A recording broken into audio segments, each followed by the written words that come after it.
Alright, people, what's up? Yes, I got on a little leather jacket, but that's not what this YouTube video is about. Ah! Ah! Today's video is going to be Creed Movie 2, as in Creed 2. Now, this movie was very epic, very powerful. Hold on, spoiler alert. Hold on, spoiler alert. If you're trying to watch this video movie review of Creed Part 2, don't watch it because I'm going to drop some serious spoilers in this movie. And if you don't want me ruining your movie experience, don't watch the movie review. Go see the movie first, then come back and watch the movie review.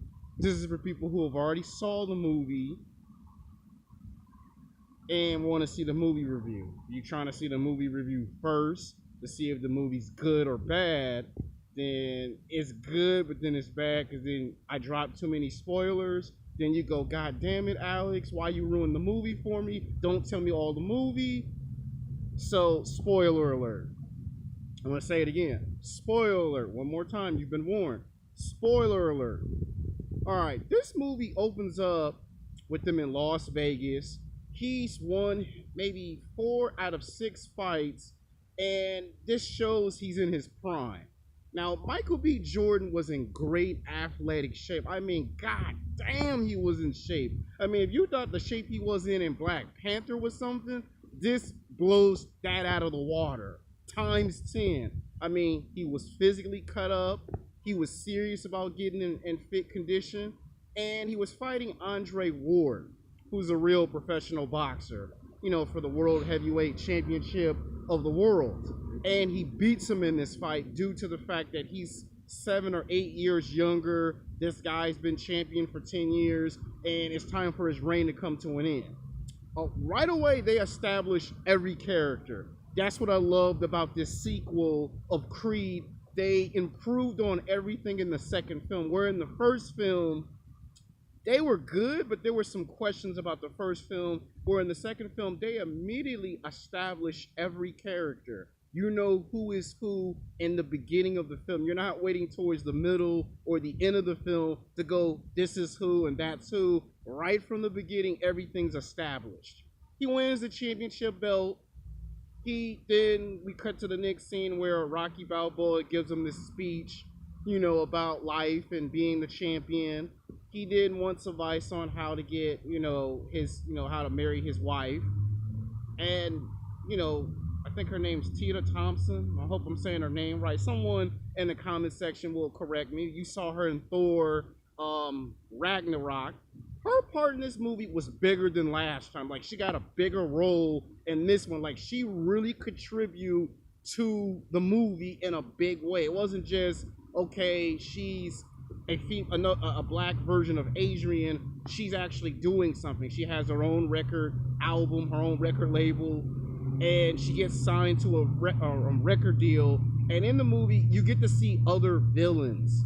Like, you get to see this black guy that's a boxing promoter, and they throw some little Easter eggs in this movie, so you'll know what's gonna happen in the third film.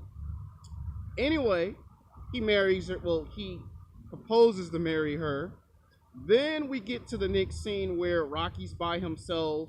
He's complaining about the light, and Michael B. Jordan's character, Adonis Creed, is trying to enjoy himself at a bar. And we get a scene from the Ukraine where Doug Lundgren's character pops up as Ivan Drago, and we see his son Victor Drago, and we know right away that these two are out for revenge. They're out for payback. His reputation was ruined. This is like 25 years later, and they harken back Rocky IV. Like, they're able to somehow cut away from that and shoot back to Rocky IV and say, hey, you real diehard Rocky fans, do you remember what happened in Rocky IV? Which was nice that they were able to somehow tie in Rocky IV's story into this movie without overlapping the actual current story, which was beautiful.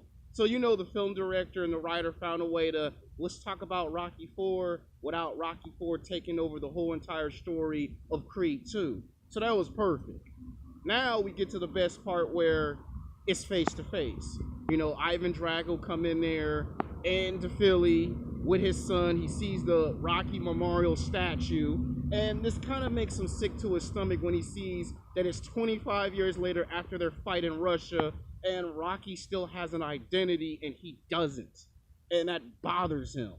And when Rocky gets wind of, the boxing promoter trying to set up this fight that's 25 years in the making, he comes in to the diner, and it was just a beautiful scene between Doug Lugland and Sylvester Stallone face to face.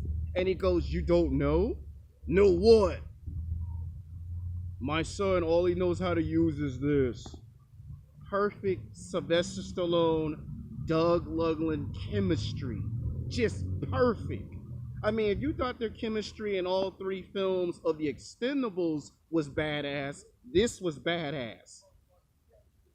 And then finally we get to the point where we see the son. He's training. The son's knocking motherfuckers out in practice. And the Russian was big as hell. I mean, this motherfucker was cut up to the bone. And then we see the fight because he's tired of people calling him out, punking him out. And he's at he goes to his mom with his wife. When they leave Philly, they go to where his mom's at, buy a bigger house. And then we see some training montages between them getting ready to throw down. Finally, when we get to the weigh-in, we see what? Ivan Drago look up and say, "You're more fearless than your father was." A nice little psychological torture to get into Adonis Creed's head. Like any villain would do, I want to get inside your head and see what makes you tick so I can cause you to lose the fight. We get to the actual fight, and we see that from the beginning, Victor is just putting an ass whooping on on Adonis Creed. He's getting his butt whooped. He's trying to win and he can't win. He gets injured. He gets incapacitated. The fight is disqualified. And the fact that they would show pictures of Apollo Creed lets you know that this movie really was harking back to Rocky IV in a big major way. Okay, he takes some time from rehab. He has his child. There's some problems going on with his daughter. And there's an argument between Michael B. Jordan's character and Rocky, which is played by Sylvester Stallone. And I love how they actually sneaked Rocky 3 in here. I love how they were sneaky. The screenwriter, the director, I love how they sneaked Rocky 3 in this movie. And the reason why I say they sneaked it in this movie was because if you remember in Rocky 3, when Mickey and Rocky had their disagreement, it felt just like that. He doesn't want to be a part of this. And then they argue not once but twice. And then we get to the part where he's rehabbing, and it's not until his daughter awakens the warrior in him. And when we hear that scream, we know he wants his rematch. He defends his title. They take him to a new location to train. Once again, they sneak Rocky 3 in here, which I love how they somehow took us back to Rocky 4, but still sneak Rocky 3's training montages into this film. And then he trains. We see some flashbacks. And then we get to the rematch in Russia where, again, just like the first fight, it looks like he can't get him. And that classic line, "Russia's cut." He cut the son of, Ivan Drago. Now, this was a powerful film because this fight went back and forth. He beat him decisively. And we get to see the humanity of the character, because before the fight, we see father and son interact on a level like we've always seen before. We see Ivan Drago tell his son Victor, "They have brought us back to the dinner table, and they expect great things from us." We see his wife, which I was surprised that they were able to get, Bridget Nelson to come back.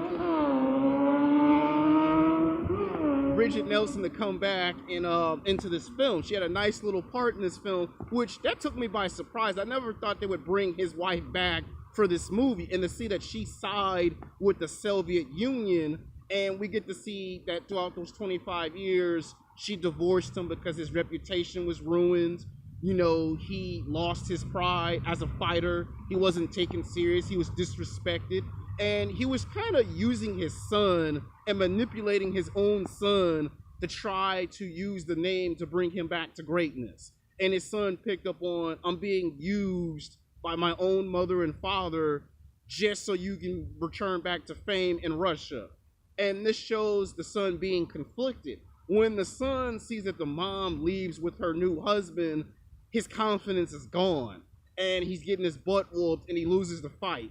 Now, what I loved about Ivan Drago is that he realizes he's wrong. He sees that he's wrong, he realizes he's wrong, and he needs to make up for it, so he throws in the towel to save his son because he realized it's not about fame or fortune, it's not about being champion, it's about teaching the next generation where he messed up at. So he realizes the lesson that Rocky was trying to tell him back in Philly, and he picks up from that lesson and he learns from it.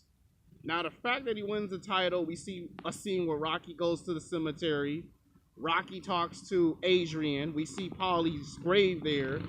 And while they're doing this, this was beautiful. The way they was getting ready to end the film was beautiful. A beautiful ending to this film where we get to where they're at cemeteries in different locations. You know, Adonis Creed talking to his father, Apollo Creed. Rocky's talking to Adrian. Best way to end the film. And then they give us a nice little sneak preview of what we can expect from the next film. We could see Ivan Drago and Victor training in Russia for their next fight. So we know these characters are going to come back in a future sequel, or sequels with an S. Now, my prediction, there will be a Creed Part 3, and I have a feeling they might sneak in some more stuff from Rocky 3, because even though this was the second story of Creed, they harken back to Rocky 4, which was good, but they also sneaked in references from Rocky 3.